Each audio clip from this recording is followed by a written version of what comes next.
Being charged as an adult for causing a deadly crash was sentenced today. Haley Zenk was under the influence while driving a car that crashed in Lincoln County in February of last year.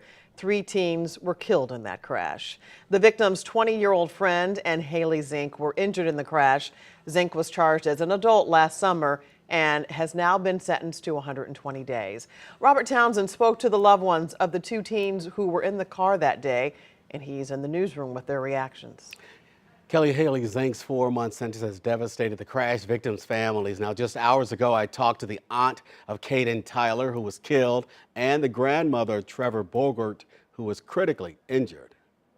It was an emotional day for the families of 15-year-old Caden Tyler, 17-year-old Emily McNeese, and 18-year-old Will Flickinger. The 3 teenagers were killed in a car crash in Lincoln County in February 2023. Their 20-year-old buddy, Trevor Bogert, suffered multiple injuries when he was thrown from the back window. Haley was driving. She jumped the hill. A year and a half after the crash that killed her friends, Monday, Haley Zenk stood before a St. Charles County judge to hear her sentence. I don't want that to be a continuing effect for anybody.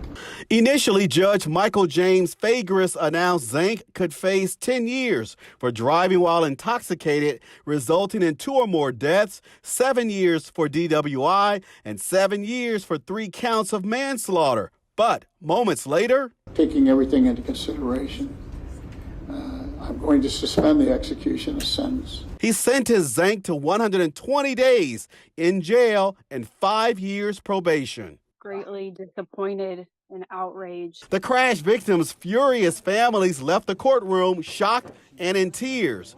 Jordan Reichert is Caden Tyler's aunt. It's just unthinkable that they really think 120 days is going to teach her anything, because not even killing 3 people did. 120 days, that's 1 month for every one of those kids. We put all of the families and the friends all got slapped in the face. Debbie Bogert says her grandson, Trevor Bogert, underwent 11 surgeries as a result of his injuries. His left arm is paralyzed, and he's still struggling to walk as a result of the crash. I'm just sorry that this happened. I wish it never did, but it Trevor and Caden's loved ones tell me Haley Zenk's apology only infuriated them and the other families. Zenk is now 19 years old. If she violates the conditions of her probation, she will then serve her prison sentence.